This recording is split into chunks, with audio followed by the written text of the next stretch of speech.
Well, hello. So I have a special friend today that I just met recently through Instagram, and I see a lot of people on Instagram. I'm following a lot of people, and Anthony stood out to me. So the convicted vegan, this name really sort of, intrigued me, and then following him and just getting glimpses of his energy, I just knew I needed to meet this person and hear the story. So welcome, Anthony. How you doing, Allison? What's up, Jared? Nice to see you. Too. Yeah, good. We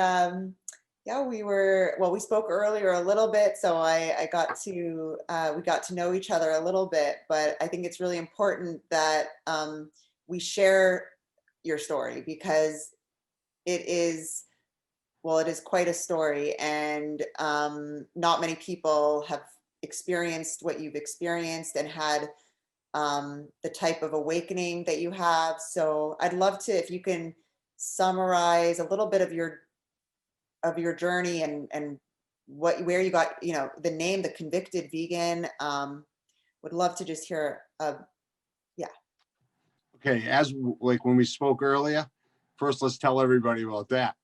All right. The last two interviews I was asked to do, I passed on because I didn't want people to look at me like, my story, like I was looking for sympathy or a victim or peddling sweatshirts and books, because that's not what I'm about. I'm about trying to help others, so that this journey's been amazing, but I don't want to come off as, like that. Like I told you earlier, exactly. And actually talking to you earlier inspired me, and that's why I'm here tonight. So thank you for that. Yeah. So actually, it's what drew me to you, because I never got any impression that that you were someone peddling anything or anything. That I never felt that. I guess I'm very sensitive to energies, and I felt your heart. Like I really felt that you're out here with a purpose, and so that's what drew me to you, was your purpose. So it's interesting that you bring up, that, and that's a total legitimate concern, that you would come across as someone selling a book or promoting yourself in some way, or even playing like victim, just by sharing your story. And I think that's a really interesting it's an interesting thing to talk about, because it stops a lot of people from sharing their story, is that fear. And it's why I actually chose to have you on my show, is because because that is something that I want to, my intention with the people I bring on to interview is to empower and inspire. We never know who we're going to resonate with, who needs to hear our journey.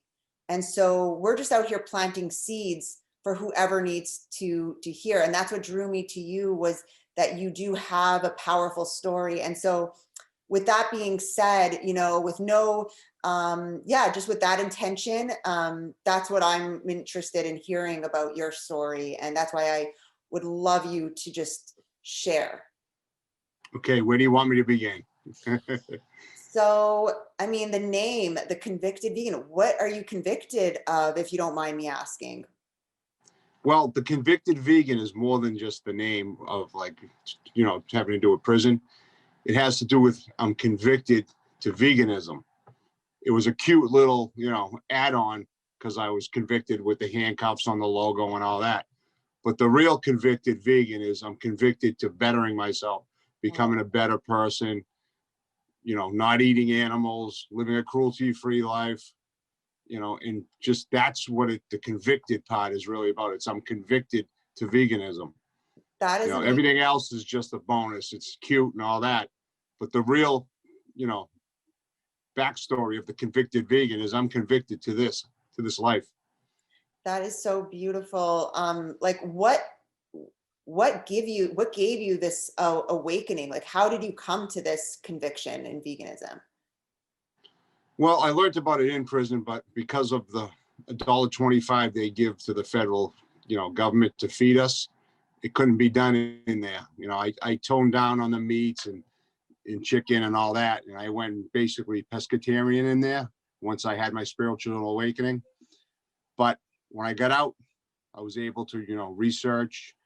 I had documentaries I was watching, and, I had read books inside. So immediately when I got out, I converted to complete vegan. That's so empowering. I feel that that was like a control that that you had in your freedom, like, because you've experienced what most have not experienced, a lack of freedom, right? Exactly. People are crying over this quarantine and this COVID. We had the quarantine. This is nothing. This is beautiful. We're being out here breathing fresh air and all that. This is awesome. Just being able to talk to you. And you spent time in isolation, right? Yeah, I spent a lot of time. When I first went in, I was a troublemaker. So I spent about probably 3 years in isolation. Wow. What kind of effects do you think that had on you? Or well, the way I look at it is with trauma like that, you can either dwell on it or you can just put it in the rear view. And that's what I've done. I spent that time reading books, bettering myself, meditating, exercising. I started my screenplay then. Now it's a book in isolation. So, I used it to better myself. And, I can't dwell on it. So I look at it as a good experience, time alone with me to reflect, maybe actually made me a better person. Not the isolation itself, because that's kind of tough in a 6x10 cell, 24 hours a day. But if you make the best of it, and I learned to control my mind, so, I look back and I'm like proud that, I've evolved into the person I am today from what I've been through, because I could have, done the pity party route, but I chose a strong route, bettering myself. that is so amazing. And I think that, that's the definition of alchemy, is like taking a bad situation and turning it into a positive situation. I think that is so inspiring, because we can always look at, we always have a choice of how we look at our situation, and to be at that rock bottom and to find the gratitude in that. Like, I think that it does speak to a very strong character, and a strong, like, that is the definition of strength, is to see the weakest, like the hardest, time as something, spin it as something that you're actually grateful for, and find the beauty in it somehow. But don't get me wrong. When I was in that isolation, I hit rock bottom. Yeah. And I made the choice to keep going, because in the back of my head, I had other ideas. But I said, I can't do this to my mother, my kids, or myself, because I've always been a strong human being. But everybody has a breaking point, and that's where I hit mine. It was either stop being a troublemaker and stop being a wild, out of control person, and change my life. And that's what I decided to do. Change my life. That's really inspiring for anyone who's at a crossroads like you were in at that point, to, be accountable, and, look within, for the right thing to do. And you're lucky, you're saying your mother kind of provided some guidance for you, right, while you were there. Absolutely. My mother's my rock. She's been my rock my whole life. When everybody else left me and were like down on me and disgusted by me, and I don't blame them, because I was a selfish, out of control guy in the street, nothing like I am today. I was brought up to believe that I was Italian heritage. So if you provided for your family and you bought them a nice cars and nice homes, and put food on the table and put clothes on their back that were nice, you were a good guy. But like in my post I posted on Instagram tonight, and Jared, you were one of my inspirations for it, when I watched you guys rolling around in the snow and having that quality time. And, something I never did as a husband, boyfriend, anything back then, it put things into perspective for me, because it's the little things in life that count. So everything I was doing was great monetarily, but where was I when my kids needed somebody to lean on, or my ex-wife needed somebody to lean on, or my mother or my father? Well, not so much my father, because we had a rocky relationship, but you know, people that I love needed somebody to lean on. I was in my own little world thinking I was, you know, such a great father, husband, son, when I really wasn't. And it took a 21-year prison sentence to make me realize all my flaws, weaknesses, and everything I did over the years that was wrong. And Um, now I'm trying to make myself better every day. And that's all I can do, because I know I'll never be perfect. You know, nobody is. no. Right. It's a And journey. that's the best we can do, is just try to be better than we were yesterday. Um, and what do you think, like, I'm curious, you know, what do you think drove you to be bad? You know, what was, do you sort of know, like, do you have defining moments in your life that you were angry at the world, and like, what drove you? Well, my mother left my father when I was about 4 or 5 years old. It was an abusive, mentally and physically, you know, household. So she had the courage to leave. And I think I always felt like, you know, like playing sports and all that. All the other kids had their fathers at the games and rooting for them. And I never had that. Mm. So I think subconsciously, I just became an angry kid, you know, and my way of lashing out was breaking any rule I could break, because he wasn't around to put me in place. So I just ran rampant. My mother was working to support us. And so I just did whatever I wanted to do. I was a big kid, young, and I got away with it. So, you know, I was a product of my environment. Everybody I hung around with, you know, back then were mostly older people. Like my cousin basically groomed me, and he was like a wise guy, sort of, you know, on the street guy. Mhm, So I became like I idolized him. So I wanted to become like him. And mhm, I did. mhm, And mhm. it was the wrong road. It was the wrong path. Y- You know, what I hear from you and what you exude is like a positive male role model. And I think it's like you know, it's so important that and you see the importance of it, because you see how damaging a bad male role model was in your life, and how important it is to be a positive male role model. Like, I Right know now, that. Hmm. oh, God, sorry. Um, well, I was just going to say that I know that I was, you know, all the hardships I faced were from bad men in my life, and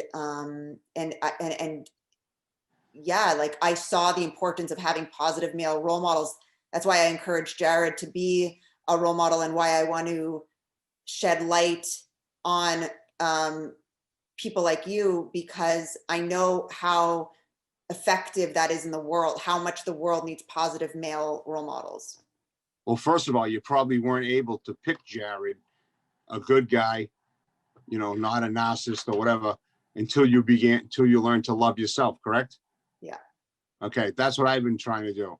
I've learned to, you know, I'm pretty well there, but I learned to love myself, because let's face it, if you don't love yourself, how can anybody else believe in you? And how can you be a role model to anybody if you're not, you know, the person you're portraying to be?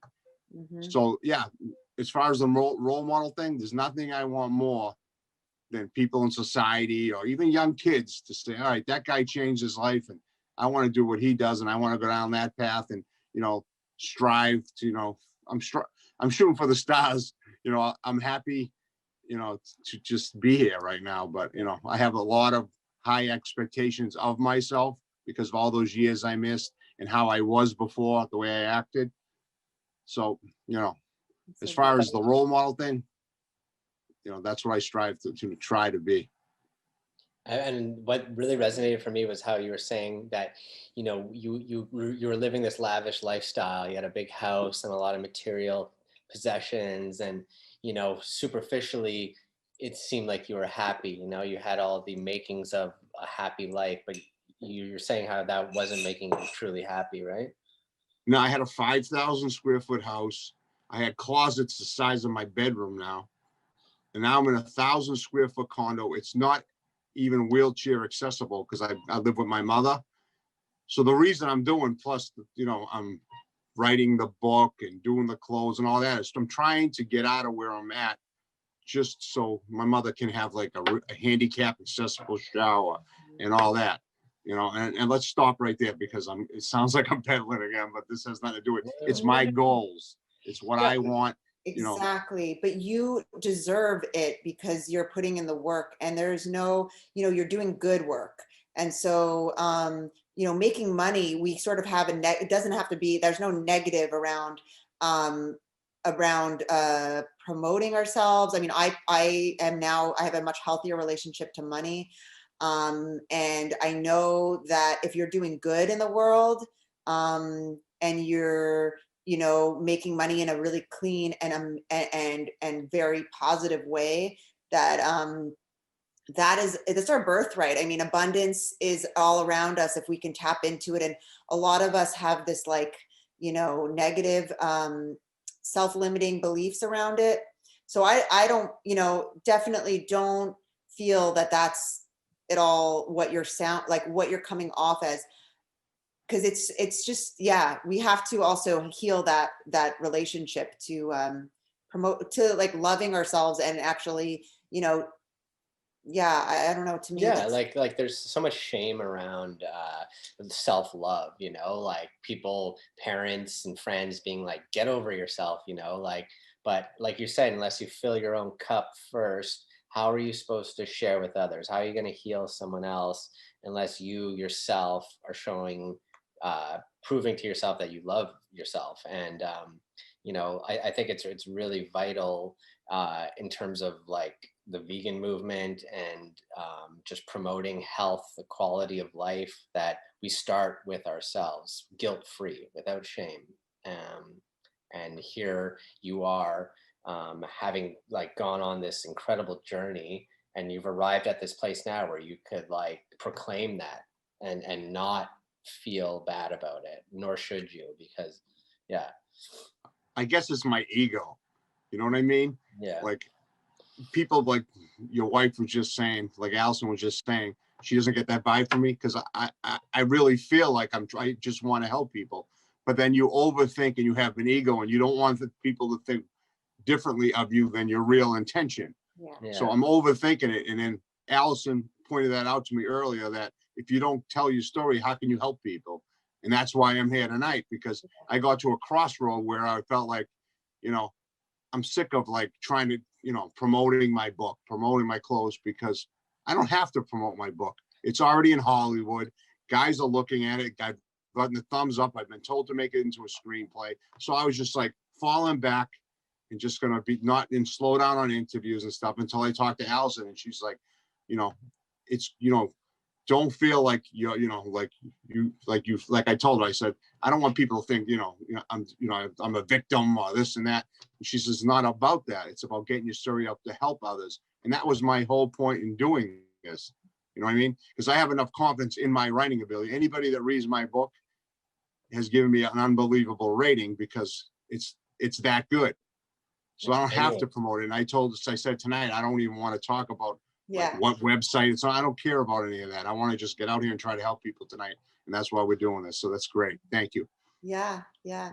Well, I appreciate your vulnerability in even addressing that, and that's an important thing on its own. You know, it's our own self-limiting, beliefs. And speaking of self-love, for instance, like I pushed Jared away for years because I didn't love myself enough. So I was always going for, you know, we glorify the bad guys, right? In all the movies, it's like, you know, we glorify, and it's so damaging for young girls. You know, young girls think they should have a bad guy. And it's like, you know, I pushed like I was pushing Jared away because he was like, I thought, you know, he's too good, you know, and he's not gonna like me in the end. He's too good, and I thought I was damaged, you know.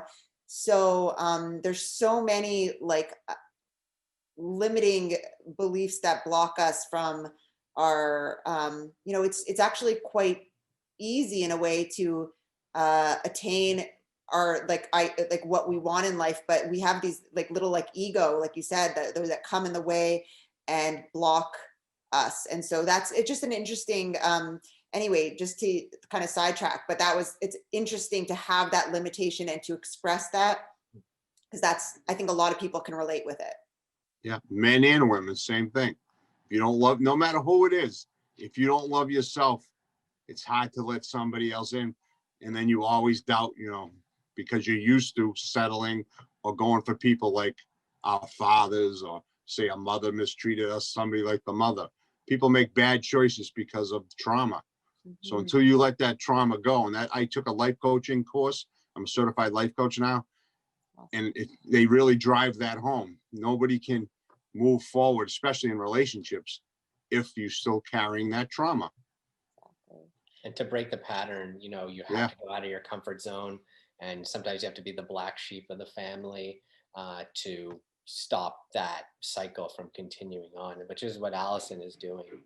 And it disarms people, and it's uncomfortable, but it's so important, much like the vegan movement, where it seems confrontational, it seems like we're pushing, but it's honestly, we were just tired of being numb to the atrocity of, factory farming, and just knowing in the back of our mind what's going on. We don't want to live with that guilt anymore. So your story is incredible too, how you discovered it. Yeah. Well, I think it's actually because you were a victim of being, of being locked up. And for me, I was abused in a different way. And I think that's what brought us the compassion for the animals, because we got to experience what caged animals feel like, or what we do to animals. Right. So maybe. The craziest part is I know I've said this to you earlier, and I said it in other interviews, but I never realized what I was doing, because I always considered myself an animal lover. Mm-hmm. Then, as we spoke about earlier, how can I be an animal lover if I love dogs and cats? And there's 800,000 species of animal in the world. And I'm a cemetery for cows, pigs, lamb, everything I'm eating. Yet I call myself an animal lover. How can that be? And people are real touchy. And when I bring that to people's attention, they don't like it. They don't like it at all. So they're like, don't preach to me and all this, about the vegan thing. So I've learned that I don't judge anybody anymore. And, I let, people, when people are ready, and you can only lead by example. So when people are ready, they'll let you know. Well, it's really important. When you try to force it on them, they go the other direction. Yeah. It's very discouraging. Yeah, definitely. It teaches you a lot about actually, in a way, like veganism. So I actually kind of embraced selling, because veganism, we're selling something, we're selling a lifestyle, we're selling compassion, we're selling, and these are important. We have to learn to actually be, in a way, good salespeople or influencers for good, right? Because we have negative connotation with the word selling and being and influencing. But if we use these skills for creating positive change in the world and saving lives, saving animals from abuse, then we should become pros at influencing and inspiring. So, but how do you talk somebody out of their thought process and their belief that animals were put on this earth for us to eat? Well, you know what I do? I mean, we don't believe it, and we know, but it's hard to talk people into it, or educate them until they're ready. Yeah, exactly. It's so true. And the way we've learned, because I used to just try to help people go vegan. That was my, I don't know about you, but in your life coaching, do you, if you get a new client, is going vegan one of the things you try to get them to do first? I'm laughing because I only have one client so far. I just got certified like 2 weeks ago, and then I've been so busy with I'm writing the screenplay, so I really haven't had much interaction with clients yet. But you know, unless they're open to it, I'm not going to bring it up. And if they ask me about it, then, you know, I'll gladly educate them. Amazing. Yeah. Cause, yeah, so that's what I started off as. I wanted to be a plant-based like coach, like help people go plant-based. And I was hitting so much rejection, so much walls. It was so frustrating because, you know, you see people suffering with issues that, you know, are so easy to reverse if they just go plant-based. And so what I found is actually doing like just smaller things. So like, let's try going 10 days without meat so that people can just feel it in their body. Because I think what people need to see is how they feel. And they don't know until they know, because you don't know how good you can feel until you experience it. And then it's interesting because even people who would never have compassion for the animals, once they experience this spiritual sort of feeling, because you actually do get a spiritual upgrade when you go vegan, because you feel that energy. You don't have the, like you said, the graveyard in your body.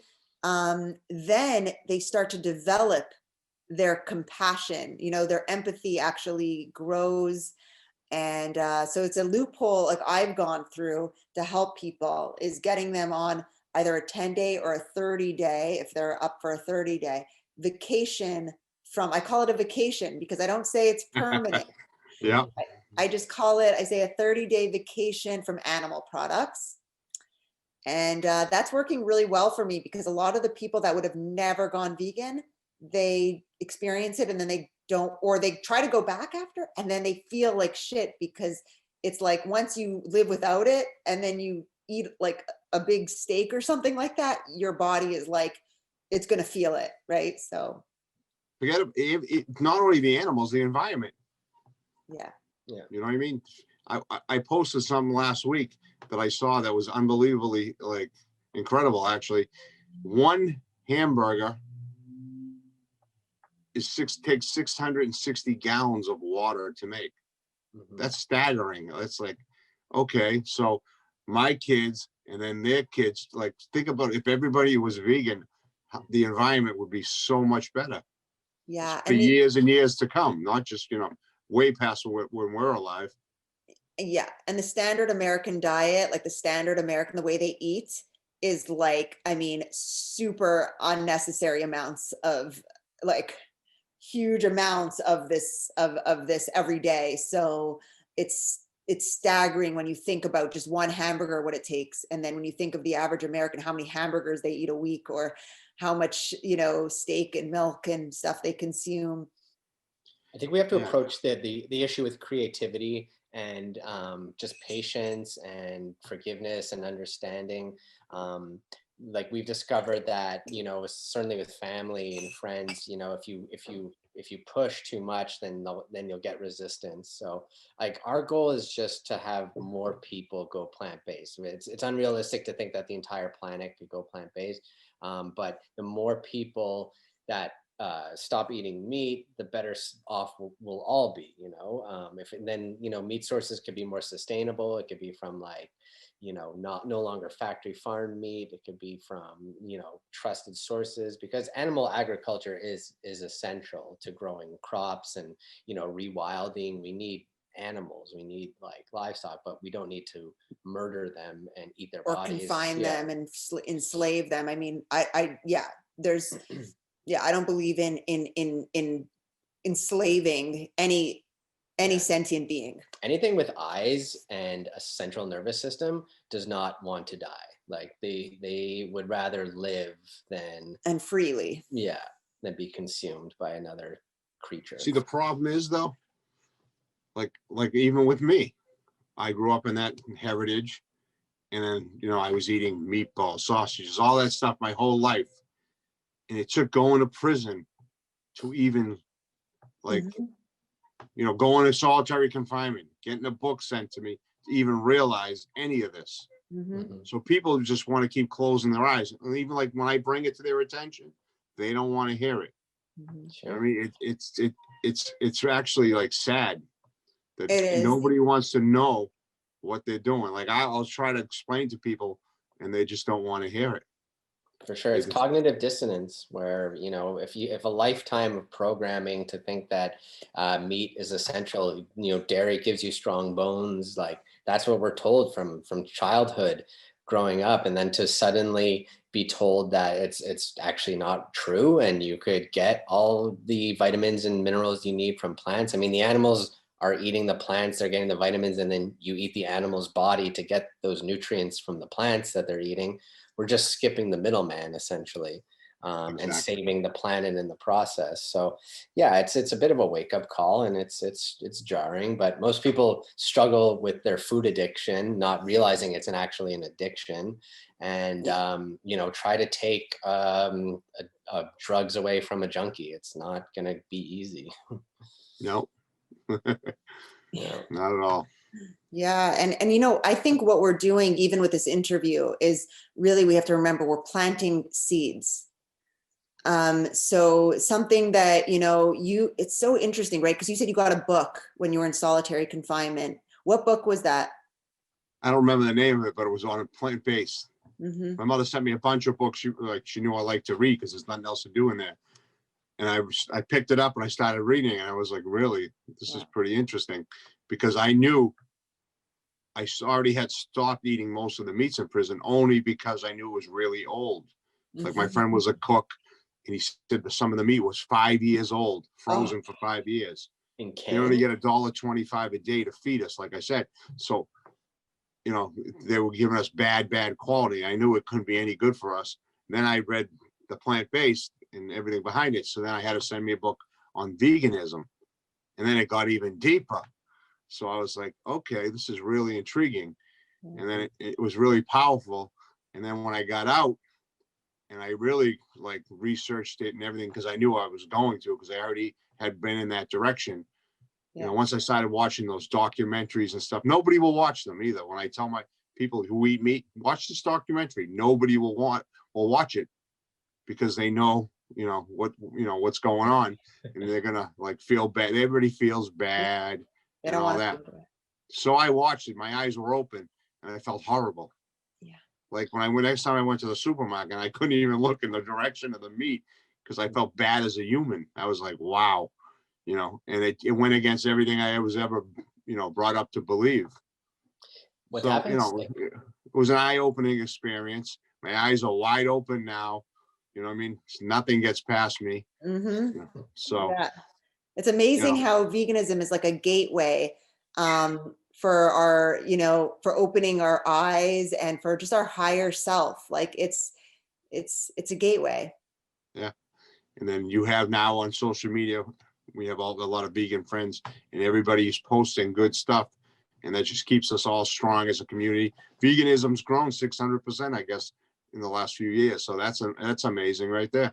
Yeah. Awesome. And, you know, and it all takes, like, it's interesting how that one book, right, sparked you. And so it's like everyone, that's why it's like this interview or like anything, we never know what content is going to resonate with someone. And that's going to just open that spark, because everyone just needs that spark ignited for them to go to the next step of learning, you know? And so, but they have to want it. well, you have to, you know, you have to resonate. So everyone's going to resonate with something different at different points in their life.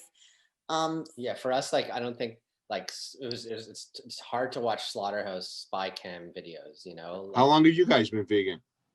Almost 4 years, 3.5 years. Before that? No, but before that, we were eating a lot of meat, but I always had, like, cause when I was about 7 years old, I saw a lamb on a spit. And to me, that just burned something in my brain, that every time I ate meat, I felt guilty. And you know, when you know deep down it's wrong. So like I had this feeling that it was wrong, but it was just everyone around me was doing it. So like you said, with the internet now, how we could find other vegans, you know, this is very pivotal for the movement, because if you don't have people around you or know anyone else, it was like unheard of for a 7-year-old to go vegan when I was, you know, it was just unheard of. So it wasn't even in the realm of possibility, but I always felt bad about it. And I went vegetarian for years, but you know, just through social pressures, and you know, I would go up and down with being vegetarian and not, but social pressure, I didn't have any support around me.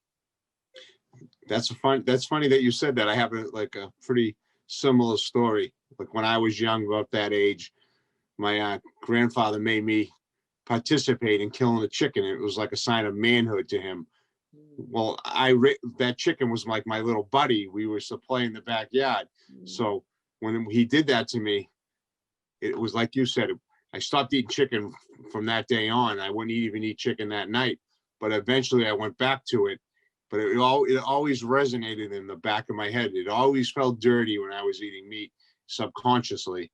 And then when I started reading about plant-based and then veganism, it clicked. It struck home, and I was like, all of these years I was right. I was just too brainwashed and too because nobody in the family talked about it. So, you know, I was just on the same path as everybody else, a follower. And all my life I've been a leader, right? But now I'm back to a leader against eating it. You know what I mean? Exactly. And a leader, crazy.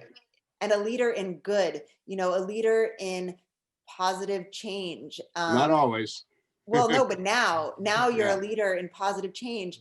And so it's, yeah, But the that's, fact that you went through that, you know, you had a 21-year sentence, right, put Yeah. on you, and you know, to have like someone who's in that position right now, who maybe just got handed down a sentence like that, I think you can offer inspiration to them that there is hope, that you know there can be a way out, and you know you did your research, and you know you kind of like became your own representation, and just found a way out for yourself, which is so inspiring and so important for people to see that, you know. And like, you may, had you been sharing your story, I know it's impossible while you were in prison to be sharing your story on social media or whatever, but at that point you could have inspired so many people as well, you know, people who are in a similar position. I wish I had access to them, because like even writing a book, they have all the time in the world in there. They can use it, you know, to better themselves. A lot of guys don't, like me at the beginning. I was buck wild. I was going crazy, getting in fights, getting in trouble, you know, just doing everything that I wasn't supposed to do. Much And like then finally like the education system is broken in the US, you know, yeah. much like the judicial system and the prison system, you know, the way they're reforming people, it's a disgrace. So, you know, It has gone a lot better though. I'm sure. But Like my some of the crime was a 1-day conspiracy and they gave me 21 years. Now they're not doing that. You know, they're taking all the factors into consideration. But when I got sentenced, it was during the war on drugs. So oh boy. it was a different era. Now everybody's opening their eyes to the unjust sentences, and you know, things are getting adjusted accordingly. But you know, back then there's still guys in there. I feel bad for them doing a shit ton of time for crimes that don't warrant it. And I wish I could work like directly, but I can't, because you know, they're in there and I'm out here, and like, you know, you wish you could preach to them veganism, bettering yourself, rehabilitation, all that, but it's up to people to do what they, you know, like me, I would have never listened until I hit rock bottom. well, your book is going to hopefully reach some people that, you know, like you found a book and that sparked something in you. And so that is the hope, I guess, you know, that the story is going to reach even just one person, that it could save their life, that it could give them that hope. Well, I'm hoping, and I'm not hoping because I live by the law of attraction. When I get my series and movie deal, then it'll really be global and it'll have a much better impact. And, you know, guys inside where I was can see, you know, like, you can do something for yourself. Don't give up. Keep going. Be strong. You know? So, Yes. like I said, the law of attraction is the way I live my life. Yes. And you're led by purpose. You know, Yeah. you're not led by ego. You're not led by anything else other than purpose. And so it just has to be, right? So you don't have, it's non-negotiable for you. I'm feeling that. Failure is not an option. I have no more ego. I've been stripped clean of everything. You know what I mean? From the first day you go to prison and they strip search you whenever they want, turn around, bend over, they take all your humanity away from you. So, ego is gone. Now I'm doing what I'm doing to help others. I live in a 1,000 square foot apartment, like I said. I'm driving a leased vehicle. There's no more ego. It's just ever stripped down and nothing. So now I'm building back up, and I'm enjoying it. It's like an unbelievable experience to do it the right way, to have a relationship with my children again, like a real relationship, not like I've ever had before, like where I can go out to dinner with my daughter or son and we can sit and talk, and it's not all about me and I'm not listening because my phone is ringing and all that. It's just like, so it's like unbelievable. That is And I wish I so, had my eyes open earlier. Like my mother, I take care of my mother now. Like, I'm showing her a better quality of life. Just the little things I didn't even, weren't even in the realm of possibility in my mind are now front and center. So, things are good. well, what you're showing is that it's never too late. Never. Wait, are you trying to say I'm very old? Never too late. But you got to you're fortunate, and everyone is, by the way. Like, we all have an opportunity to be reborn at any moment. Just restart. Yeah, exactly. We control our own destinies, and before we can achieve anything, we got to love ourselves, because nobody is going to believe in you if you don't believe in yourself. Absolutely. This is an amazing story. I want to help you develop your series. If you need some storyboards or some pitch package, I'd love to help out. He makes amazing like trailer type of teasers and stuff, if ever. Yeah, I can help you do like a press kit kind of thing. I would love that, because to be honest with you, I got out. I had a curfew for a year. I just got off my curfew in October. Okay. I'm like green as grass as far as social media, computers. I still don't really know how to even use the computer. I'm just getting the drift of the iPhone. And there's still a lot of features that, like, my kids teach me when I see them. But, everybody's busy and everybody has lives. So I'm learning on my own, but I'm so far behind the curve. It's crazy. So any help like that would be unbelievable. I would really appreciate it. Yeah, for sure. We want to get your story out there, because the more people you reach, the more you're going to help heal and inspire. So, and we're on the same mission. We have to realize at the end of the day, we need each other. If we're on the same mission, we need to lock arms. And that's also why I love to meet people like you and shed light, because really, when I shed light on your story, we're all part of the same mission. And so, yeah, we work together. Exactly. Like your posts and your stories, they inspire me also. Just like I told you earlier, when you guys were rolling around in the snow, how did I remember that? Because it affected me. It had a big impact on me. And it actually made me a little sad, with like saying to myself, why would, I wish I had my eyes open and, was like that years ago, instead of being so selfish. Because my life, the quality of life, I might not have ended up where I ended up. But, like I said, you can't dwell on the past and then expect to, move forward in the future. So I got to let all that go. But, it was really inspiring. It was unbelievable to see you guys doing that. It was like it was great. And then I posted my post tonight, and I told you, Allison, after we talked, that was the inspiration of my post, seeing you guys in love and, spending that crazy little time together, being vulnerable and showing everybody.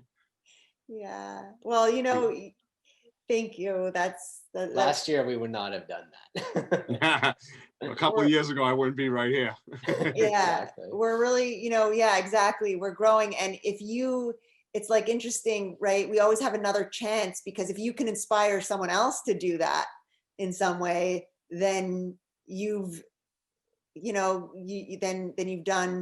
it. Like, if you can that's and the fear of like breaking indoctrination, like the chicken that you were forced to kill, that was like a rite of passage that was probably passed down generation to generation.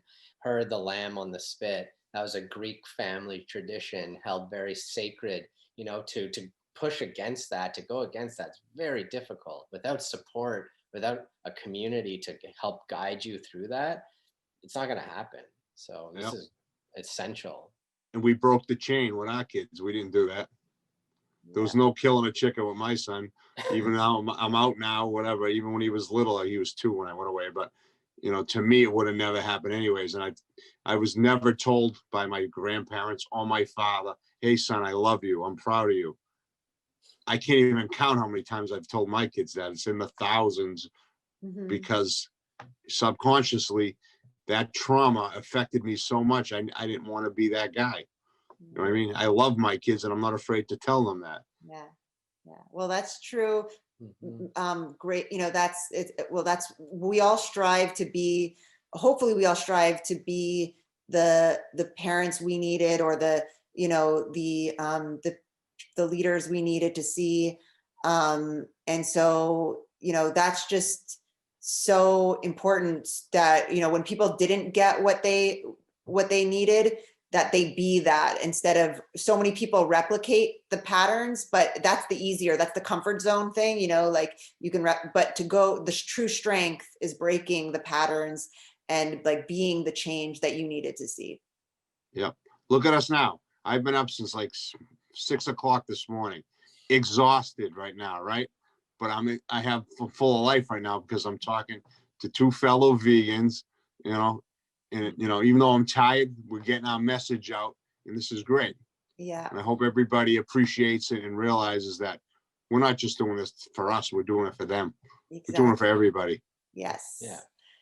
So if you're out there, you know, watch What the Health. That really was pivotal for us. You know, it really woke us up to that idea that like meat isn't that healthy for you. Well, not that it's not that healthy, that it's really dangerous for you. Yeah. And things like that. Like it's just sharing it. You know, people need to hear it from a third party to get that validation that it's like your suspicions are correct, that, you know, there is a different way, there is a healthier way to live. You know, I also find that you break the stereotype of the typical vegan. You're a really, you know, you're like a strong Italian, like, you know, kind of. I don't think there's any vegan. guy. I hear this all the time. Yeah, vegan well, wise guy. It's good because we have to show that this movement doesn't belong to one type of person. And I love, my favorite passion in life is breaking stereotypes. So that's why it's such a pleasure to have you on and expose, you know, your story, because just everyone needs to, everyone can, like, they need to find themselves in it. And yeah, you provided another, like, you know, not the typical vegan. So Compassion has no stereotype. no, absolutely no. I mean, people try to label all kinds of things, right? People love to put people in categories, and our favorite thing is smashing boxes. So, you know, I said I'm not going to talk about it tonight, but I have to say one thing because you guys said that. In my book, my gang, you know, the lead character, the gangster kid, is vegan. He's the first vegan gangster. nice. Amazing. That's funny. You know, I loved it. Well, I used to love, I loved The Sopranos, because, you know, even though like, he was kind of bad, but he had this like heart, you know, he had like really sensitive side, and he loved the animals and everything. So Yeah. I think that's really like important to see that. But he ate them. Yeah, he did. They weren't that evolved. So I made sure my guy doesn't eat animals. That's amazing. We need more wise guys who don't eat animals. Yeah. All right. Yeah, like people romanticize the gangster lifestyle, you know, and but the trouble is, it's like, it's not like, if you see Goodfellas, like the first 2/3 of that movie, it's all like glamour and you know, it's fun, and you know, but then most people's lives are like the last third of that movie, the third act, you know, the denouement, where it's like reality sinks in, and you know, it's like, this is a criminal lifestyle that you're living, right? So it's like, I think people need to come to terms with that idea that it's like, it's not all one way, you know what I mean? Yep, I know exactly what you're saying. And like I said earlier, the real gangster, the real tough guy is the guy that's there for his family 100% whenever they need him. The guy that listens to his children, teaches them schooling, sits down with them, is always available. That's the real tough guy. That's the real gangster. Well, I Take it from love somebody who knows. I love that message. And I think you need to, I mean, you just did a video about that, which was awesome. I think that is definitely, we have to go more and more in that, because we need positive male role models of all ages, shapes, sizes. We need the strong presence of what true, because actually what masculinity is really, like, the divine masculine is protector, and we've lost that sense of purpose because like our society like doesn't get, like, it just doesn't it doesn't give that purpose to men. That's why so many men go into crime and abuse and things like that, because they're not feeling the sense of purpose, what it means to be their like highest self, and that is to be the protector. So protecting women, protecting their children, protecting nature, protecting animals, protecting, yeah, that's a true tough guy. So I love that message. Yeah, and I think there's more pride in a man nurturing his garden and growing fruits and vegetables than there is in him, going to work and getting a paycheck and climbing the corporate ladder. Like, to me, there's no real end game there. But if you're teaching them to cultivate the land and protect the earth as much as possible, that's like a long-term solution. Yeah, true strength, and like the balance between masculinity and femininity, it lies somewhere there. 100% in agreement.